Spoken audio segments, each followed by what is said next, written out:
자네 부동산이 뭔지 아나? 부동산은 즉 탐욕이. 탐욕이요? 탐욕의 대가가 뭔지 알아? 인격 상실. 오늘은 말이야, 세입자가 전입신고를 안 해서 냉장품 받을 수 없는 집을 명도받아야 돼. 집은 언제까지 비워있을 수 있습니까? 조금만 더 기다려주시면 안 될까요? 저희는 배당을 못 받아서 돈이 없어요. 사정은 안타깝지만 저도 마냥 기다릴 수만 없지 않습니까? 한 달 안에 집을 비워주신다면 이사 비용은 내드리겠습니다. 하지만 그 기간이 지나면 도와드리기 어렵겠네요. 제발 다른 집을 구할 때까지만이라도 기다려주세요. 안 그러면 저희는 길거리에 앉아야 돼요. 법원에 강제 집행을 신청해 놓았습니다. 강제 집행이요? 부동산 그런 거야. 당연히 대부분 어려운 사람들이고 당연히 대부분 적게 내쳐야 돼. 그래서 부동산은 탐욕이고 인격상실이라고 하는 거야. 자네 말처럼 못할 일이라는 거지. 안녕하세요. 부동산 2인자 채널의 안진호 수석 멘토입니다. 부동산은 탐욕이다. 탐욕의 대가는 인격 상실이다. 수강생분들과 상담을 하다 보면 똑같은 고민들을 합니다. 명도가 두렵다, 혹은 갈 곳 없는 임차인들을 내보내는 것이 양심상 문제가 된다는 말을 많이 듣습니다. 물론 그 사람들의 입장에서는 아무 잘못도 안 했는데 그저 법이라는 것을 조금 몰라서 보증금을 한 푼도 돌려받지 못하고 억울하고 딱하게 내쫓기게 되는 임차인들도 있습니다. 특히나 자녀들이 있는 가정은 무섭습니다. 말할 것도 없죠. 많은 분들이 공감할 거예요. 나와 내 가족을 위해서, 경제적으로 더 여유로워지기 위해서 이 경매 공매에 발을 한 발자국 띄워보려고 하는데, 특히 갈 곳 없는 사람들을 쫓아낸다는 것 때문에 양심의 가책을 느껴서 결국 포기하시는 분들도 많습니다. 사람이라면은 다들 동정심이란 게 있죠. 사정이 안 좋은 임차인들 명도하는 것 못하겠으면 안 하면 됩니다. 미친놈 아니야? 그러면 뭘로 투자를 하냐고요? 이런 물건에 접근하면 됩니다. 소액임차인과 가장임차인입니다. 소액임차인이 있는 물건은 어려운 명도가 필요 없어서 걱정할 필요가 없습니다. 또한 가장임차인의 경우는 경매라는 제도와 법을 역이용해서 악의적으로 점유하는 경우입니다.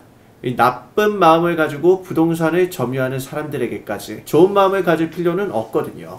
내 미래를 위한 수익성만 생각하면 됩니다. 그래서 저는 주택 경매를 할 때 이런 물건들이 보이면은 소액 임차인이 있으면 낙찰받아서 안심하고 이사갈 수 있게 해주며, 악의적인 임차인이 있다면 참교육시키고 만족스러운 수익률도 얻어갑니다. 그런데 이런 물건들 찾기가 어렵다, 진흙 속에 진주 찾기가 아닌가, 복잡하고 어려운 특수 물건이다, 이런 건 경매꾼들만 하는 건데 일반인이 어떻게? 라고 생각을 할 수가 있어요. 결론부터 말씀드리자면 전혀 아닙니다. 할 수 있습니다. 저희 2인자 TV에서 항상 강조하는 게 뭔가요? 돈보다 훨씬 중요한 것이 꾸준한 시간 투자입니다. 제가 수익을 냈던 물건들이나 앞으로 수익이 예상되는 물건들을 보여주면 가장 많이 물어보는 게 이겁니다. 멘토님은 전문가니까 안목이 있는 게 아닌가요? 멘토님은 전문가니까 저희와 안목이 다른 게 아닐까요? 그런 물건들이 전혀 눈에 안 보이던데요. 아니요, 저도 똑같습니다. 어려운 노하우가 있는 게 아니에요. 손품 파는데 시간 투자 비중이 훨씬 큽니다. 이제부터 제가 말씀드리는 소액임차인과 가장임차인의 물건에 대해서 이 명확한 기준점만 세우고 손품부터 팔면서 시간을 투자해서 이런 물건들을 찾으면 됩니다. 시간만 꾸준히 투자하세요. 이런 물건들을 찾아서 만족스러운 수익 얻어갈 수 있습니다. 확신합니다. 그러면 물건을 찾는 기준점부터 손품 파는 법, 발품 파는 법, 뇌품 파는 법, 즉 입찰가 산정부터 낙찰 후 수익 후 전략과 출구 전략까지, 이걸 첫 번째 파트 소액임차인, 두 번째 파트 가장임차인 둘로 나누어서 말씀드릴 건데요. 영상 분량이 조금 길어지더라도 끝까지 보셔야 됩니다. 디테일하게 조목조목 살펴보겠습니다. 꼼꼼하게 아주 세세한 부분까지요. 여러분은 그대로 따라오시기만 하면 됩니다. 자, 먼저 소액임차인부터 두 가지만 기억하시면 편안하게 명도를 하실 수가 있습니다. 첫 번째, 명도를 진행할 때도 소액임차인에 해당하면 웃으면서 명도가 가능해요. 두 번째, 그분들도 보증금을 전액 다 배당받기 때문에 명도가 어렵지 않거든요. 소액 임차인에 해당하는 부분은 지역별로 차이가 있고 근저당의 설정 시점, 보증금의 보호 범위에 따른 차이가 있기에 세 가지 기준만 기억하시면 됩니다. 첫 번째, 보증금액이 1천만원 이하일 것. 두 번째, 경매 개시 결정 등기 전 전입신고를 한 임차인. 세 번째, 배당 요구 종기일 이내 배당 요구를 할 것. 이것만 기억한다면 90% 이상 소액 임차인이기 때문에 어렵지 않게 명도를 할 수가 있는 겁니다. 임차인분들도 웃으면서 보증금액을 반환받고 부동산을 낙찰자에게 넘겨줍니다. 낙찰자 또한 웃으면서 명도할 수 있으니까 부담감이 없고요. 물건을 예시로 보면서 확인해 볼게요. 2021 타경 5760번 물건을 예시로 확인해 볼게요. 인천광역시 남동구 간석동에 위치한 빌라가 경매로 나왔네요. 경매 사이트를 보다가 감정가 7천만원짜리가 4,900만원까지 떨어졌고 소액 임차인이 있는 물건이어서 한번 유심히 살펴봤는데 5,400만원에 낙찰이 되었습니다. 이 물건을 분석할 건데 앞으로 구독자분들은 경매 물건을 분석할 때 세 가지 관점으로 보시면 됩니다. 첫 번째, 물건의 현황. 두 번째, 등기부 현황. 세 번째, 임차인 현황 순으로 분석하면 됩니다. 첫 번째, 물건의 현황에는 해당 부동산의 주소와 건물 면적, 감정가격과 최저가격, 보증금액 등이 명시되는데 인천광역시 남동구 간석동에 위치한 11평짜리 다세대 빌라가 경매로 나왔으며 이 감정가는 7천만원이지만 한번 유찰되어서 4,900만원까지 떨어진 것을 확인할 수 있어요. 그리고 물건 자체의 가치가 가장 중요하겠죠. 다세대 빌라는 아파트나 오피스텔의 대체제로서 가격이 저렴하다는 장점이 있습니다. 특히 1인 가구나 연세가 많으신 분들, 신혼부부들이 선호하는 물건이에요. 엘리베이터가 있다면 고층도 괜찮지만 없다면 저층의 빌라를 많이 선호합니다. 이 물건은 4층의 건물이지만 엘리베이터가 없네요. 1층에 있는 빌라에서 매도가 크게 어렵지 않을 것으로 판단됩니다. 다음, 등기부 현황이에요. 경매에서 가장 중요한 말소 기준 권리를 찾고 이에 따라 인수되는 권리와 말소되는 권리를 분석하는 과정입니다. 이 물건에서 말소 기준 권리는 2019년도 10월 7일에 근저당이네요. 이것보다 후순위로 전입한 임차인은 대항력이 없어 보증금을 전부 날려야 되는 물건입니다. 임차인의 보증금 1,100만원이 없어지는 상황인데 기억나시나요? 첫 번째, 보증금액이 1,000만원 이하일 것. 두 번째, 경매 개시 결정 등기 전 전입을 한 임차인. 세 번째, 배당 요구 종기일 이내 배당 요구를 할 것. 자, 그런데 보증금액이 1,000만원 이하라고 했는데 이 임차인의 보증금액은 1,100만원입니다. 100만원 정도는 크게 차이가 없기 때문에 걱정하시지 않으셔도 돼요. 임차인은 다 배당을 받습니다.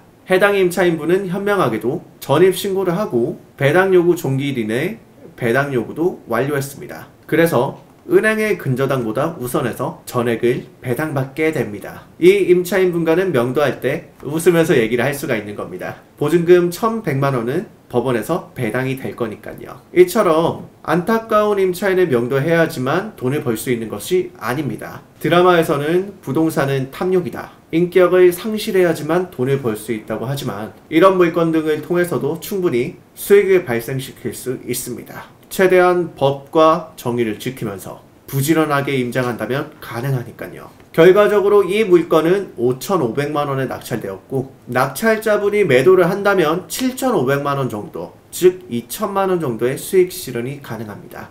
같은 지역의 시세를 살펴봤는데 대략적으로 이 물건은 7천만원 이상의 거래가 된다는 것을 확인할 수가 있었습니다. 바로 앞에 있는 빌라가 7,300만원에 2022년 1월 10일 거래가 되었으니까요. 자, 요약하자면은 경매 사이트를 보시다가 소액 임차인 물건이 있으면 유심히 살펴보시고 제가 말씀드린 기준선, 첫 번째, 보증금액이 1천만원 이하이고 두 번째, 경매 개시 결정 듣기 전 전입신고를 한 임차인, 세 번째, 배당 요구 종기일 이내 배당 요구를 할 것. 이 세 가지의 기준에 부합을 한다면 종전에 말씀드린 분석 과정, 즉 물건의 현황, 등기부 현황, 임차인 현황 확인하시고 입찰 여부를 결정하시면 됩니다. 두 번째 파트, 가장 임차인입니다. 이건 안목이 필요한 투자의 방법이에요. 안목이라고 하면 돈이 되는 물건을 가려내는 눈이죠. 이 물건의 정황들을 보고 예측하고 판단하는 거예요. 참 어렵게 느껴지죠. 어느 정도 경험이 있으신 분들은 이 물건을 보면 가장 임차인인 것도 알겠고 내 예상대로만 된다면 수익이 된다라고 생각을 하는데 혹시나 무슨 문제가 있지 않을까, 내가 못 보고 지나치는 부분이 있지 않을까, 조금씩 두려움이 생기고 확신이 없어서 이런 물건에 도전하지 못하시는 분들도 많을 거예요. 왜냐면 명확한 기준점이 없고 확실한 개념이 잡혀있지 않기 때문에 객관화를 하기 어려워서 그렇습니다. 물론 위험 부담이 전혀 없는 투자는 없습니다. 모든 투자는 확률을 높이고 위험 부담을 최소화하는 것에서부터 시작하니까요. 제가 알려드리는 기준점들을 대입하시면 이전과는 다르게 변수와 위험 요소는 최소한으로 줄여나가고 확실성은 좁혀나가면서 객관적으로 접근하실 수 있습니다. 이 단계들을 알려드릴게요. 1번, 반값 정도까지 떨어진 물건. 2번, 말소 기준 권리자가 은행이며 이보다 전입일이 앞선 임차인인데 배당 요구를 하지 않아 보증금액이 미상인 임차인. 3번, 등기부에서 이해관계인을 추리. 마지막 4번, 물건 자체의 가치 파악 후 입찰. 자, 시작합니다. 제가 직접 낙찰받고 매도 완료한 물건인데요. 7,300만원에 낙찰받아서 1억에 매도했습니다. 걸린 기간은 5개월이었고요. 과정을 세세히 살펴볼 건데요. 이 과정을 보시면 확실히 이해가 되실 거예요. 사건 번호는 2020 타경 2024번입니다. 자, 첫 번째 단계, 반값 정도까지 떨어진 물건. 제가 처음에 이 물건을 보고 분석을 시작하게 된 이유는 뭘까요? 반값이네.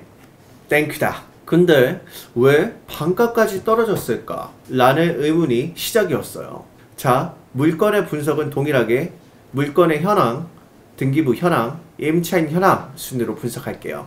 경기도 안산에 위치한 다세대 주택입니다.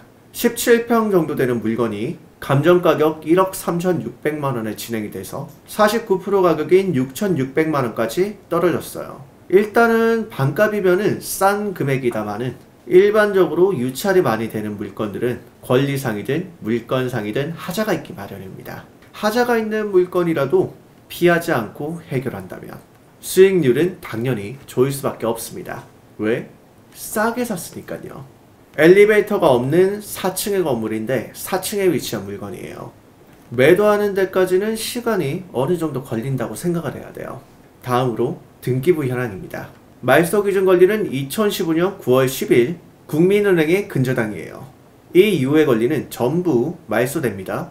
낙찰자가 인수하는 거 아닙니다. 자, 다음으로 임차인 현황인데 여기가 바로 두 번째 단계이자 기준인 말소 기준 권리자가 은행이며 이보다 전입일이 앞선 임차인이 있는데 배당 요구를 하지 않아 보증금액이 미상인 상태예요. 일단은 이 임차인의 보증금이 미상이란 무슨 뜻인가? 많은 분들이 여기서부터 막힐 겁니다. 오늘부터는 이런 물건 패스 안 하셔도 됩니다. 이 보증금액이 미상이라고 하면 법원에 서류를 제출하지 않은 거예요.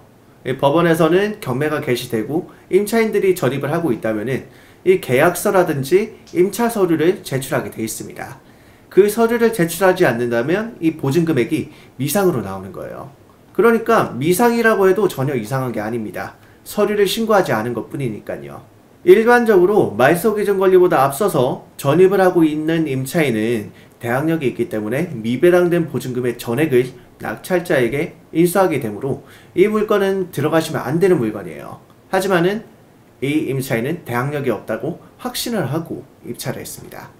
자, 그렇게 해서 이 경우에는 표면적으로는 대항력이 있기 때문에 배당이 안 된 보증금의 전액은 낙찰자에게 인수됩니다. 보증금이 반환되기 전까지는 낙찰자에게 부동산의 인도를 합법적으로 거부할 수도 있고요. 자, 여기서 고민을 해야 됩니다. 은행이 이 물건을 담보로 대출을 진행하는데 자기보다 앞선 임차인, 즉 전입일자가 빠른 임차인이 있는데 대출이 진행될까라는 고민은요. 그건 등기부를 보고 판단을 해야겠죠. 여기서 세 번째입니다. 등기부를 보고 이해관계인을 추리하기. 이 영상에서 가장 하이라이트가 되는 부분입니다. 저는 이 물건이 100% 대항력이 없는 물건이라는 확신을 가지고 입찰을 결정했습니다. 물론 단독으로 낙찰받았습니다. 왜 그랬을까요? 금융기관에 대출이 진행된 물건에 대항력이 있는 임차인이 점유하는 경우는 금융기관에 안전장치가 있기 때문에 이것을 믿고 입찰을 결정했습니다. 특히나 이 물건은 1금융권에 대출이 진행되었으니까요. 등기부를 자세히 한번 분석해 볼게요. 이제부터 추리를 하는 거예요. 이 등기사항 전부증명서상 각구에는 소유권에 관련된 사항이 나오게 되는데, 여기 보시면 각구 2번과 각구 3번에 각각 소유권 이전이 발생을 했습니다.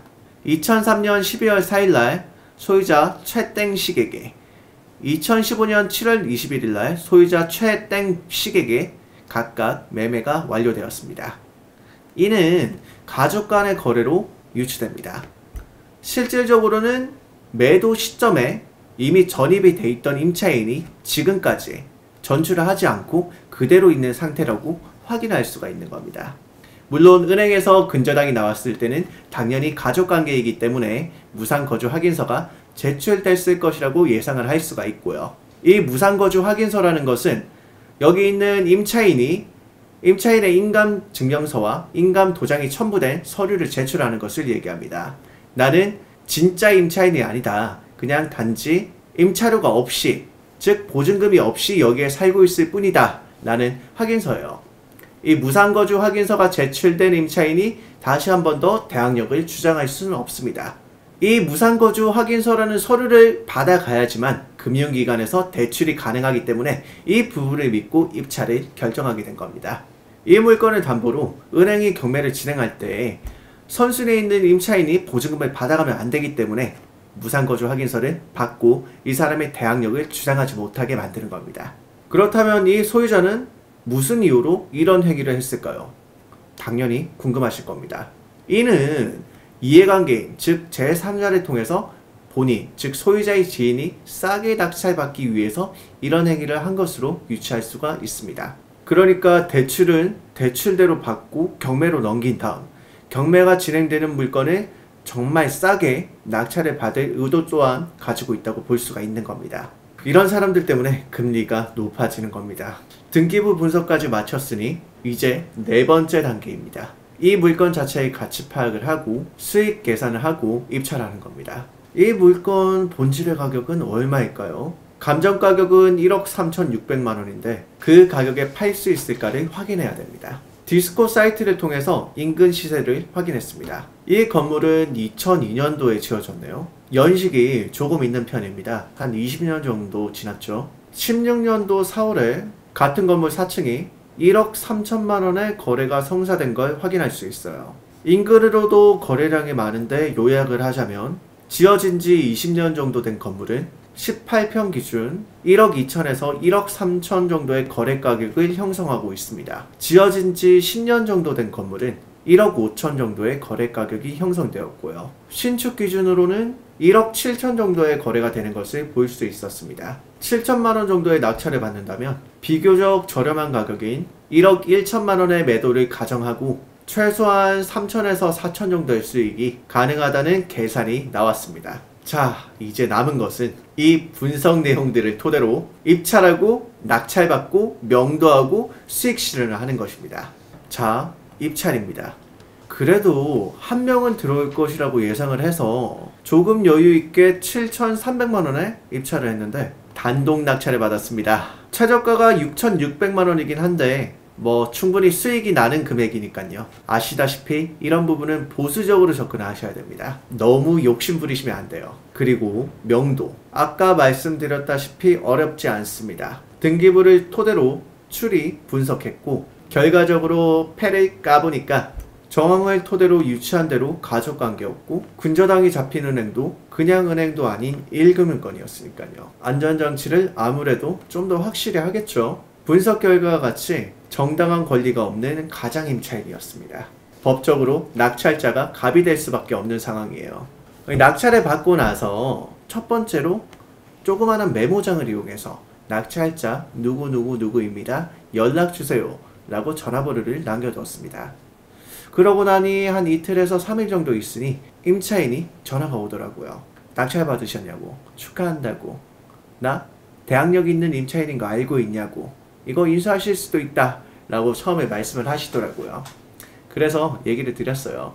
이거 가장님 차이인 거 다 압니다. 명도 소송으로 할까요? 아니면 합의를 통해서 이사비를 조금 드릴까요? 라고 협의를 진행했고, 그분도 처음에는 받아들이지 못하시다가 직접 법무사로 가서 상담을 하시더라고요. 그 이후에 이 사무장님께서 전화가 오셨어요. 이 사무장과의 녹음 파일은 올려드리겠습니다. 쪽지 보고 전화 드렸어요. 어디에서 연락 주셨죠? 이동 402호에 살고 있는 사람인데요. 아, 네, 안녕하세요. 낙찰자 안진우입니다. 혹시 명도 관련돼서 제가 얘기를 좀 하고 싶어서 연락을 드렸거든요. 혹시 언제쯤 집 비워주실 수 있으실까요? 저 대학력 있는 거 알고 계시죠? 네, 대학력 있는 거는 알고 말씀드리는 겁니다. 네, 저 보증금이랑 저 이사 받기 전에는 저 이사 못 가요. 그럼 이사비 얼마, 이사비는 500은 주셔야 되고요. 이사비 500만, 주셔야 되고요. 네. 이사비 500만 원 진심으로 하시는 얘기세요, 선생님? 아니 뭐 제가 은행 근저당보다 날짜도 훨씬 빠른 거 알고 계시잖아요. 네, 대학력이 있으신, 대학력이 있으니까 네, 있는 거 아시잖아요. 진짜 대학력 주장하고 계신 거 맞으시죠? 네. 은행 근저당 일자보다 선생님이 뭐 빠르신 건 알겠는데, 제가 판단하기로 대학력 없으신데, 진짜 대학력 주장하는 거, 대학력 왜 없어요? 뭐 말소기준 권리보다 앞서서 전입을 하고 있는 거 맞습니다. 근데 전입신고를 했으니까 대학력이 왜 없어요? 은행 근저당보다 빠르시긴 한데 선생님이 대학력이 없으세요. 아니 빠르다니까. 참 웃기네. 그럼 이사비 얼마 받으시고 싶으신데요, 선생님? 아니 멀쩡하게 살고 있는데 지금 경매로 넘어가가지고 제가 보증금을 제대로 못 받아야 되겠냐고요. 아주 500만 원 받아야 되니까. 500만 원이요? 일단은 소송하고 그러면 뭐 시간 길어지는 거 알고 계시죠? 네, 알고 있습니다. 일단은 알겠으니까 선생님, 이사비 500만 원, 네, 500만 원 주신다고요? 500만 원에 대해서 지금 대학력 주장하고 계신 거 알겠는데 이거는 선생님하고 얘기를 해도 법적으로 제가 진행을 하는 게 맞는 것 같아서 법적으로 제가 대응을 하겠습니다, 선생님. 아니 법적 대응이고 뭐고, 아니 내가 법적으로 권리가 있는데 무슨 법적 대응을 하시냐고요. 이거 감당할 수 있겠냐고. 선생님 일단 내가 법적 대응할 건데 네. 감당할 수 있어요?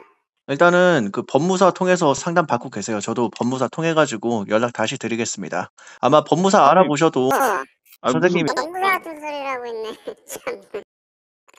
우선은 법무사 통해서 한번 다시 확인해 보시고 법무사 알아보셔도 아마 선생님께서 불리한 상황이라고 얘기를 하실 거예요. 우선은 법적으로 대응하시게 하세요. 네. 날짜가 빠른데 제가 법무사 변호사 통해서 다시 연락 드리겠습니다. 다시 연락 드릴게요. 네. 다음부터 법무사 전화 받으세요. 네, 알겠습니다.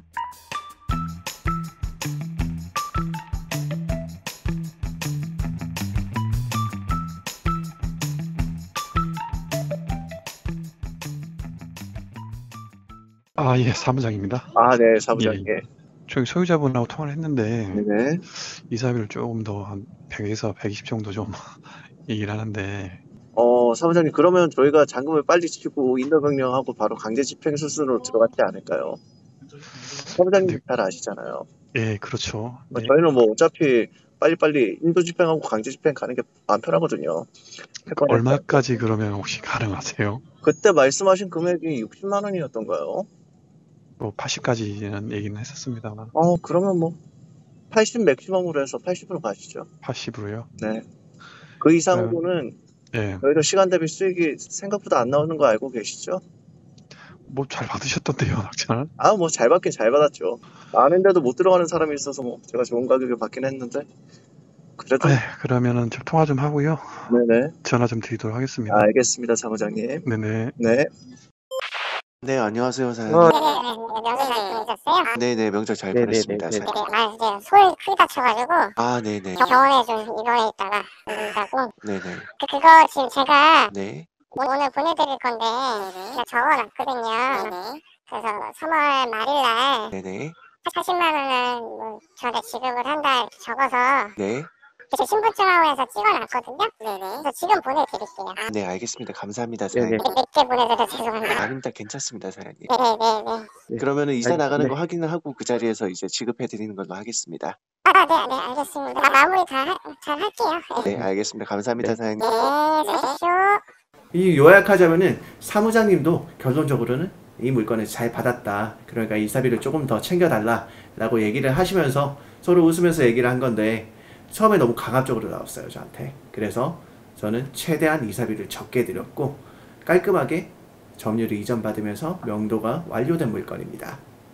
결국은 마지막에 이 점유자 분께서도 제가 어느 정도의 이사비를 드리니까 부동산의 점유를 이전하시더라고요.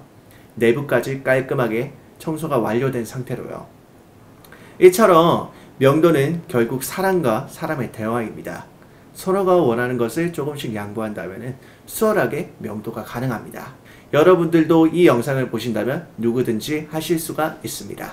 이 물건은 낙찰자가 갑이 될 수밖에 없는 물건이었기 때문에 낙찰자는 갑의 입장에서 을인 즉 임차인과 협상을 진행했고 우리가 원하는 대로의 이사비를 받고 나갈 수밖에 없었습니다. 왜냐? 이 임차인은 대항력이 없는 가장임차인이었기 때문에 을의 입장에서 가능했던 거예요. 자, 명도가 끝났습니다. 이 부동산은 명도를 하는 과정에서 점유를 이전받고 나서 바로 인근의 부동산 중개사무실로 가서 매물을 접수했고 계속해서 그 중개사 사무실을 통해서 매도까지 완료를 했었습니다.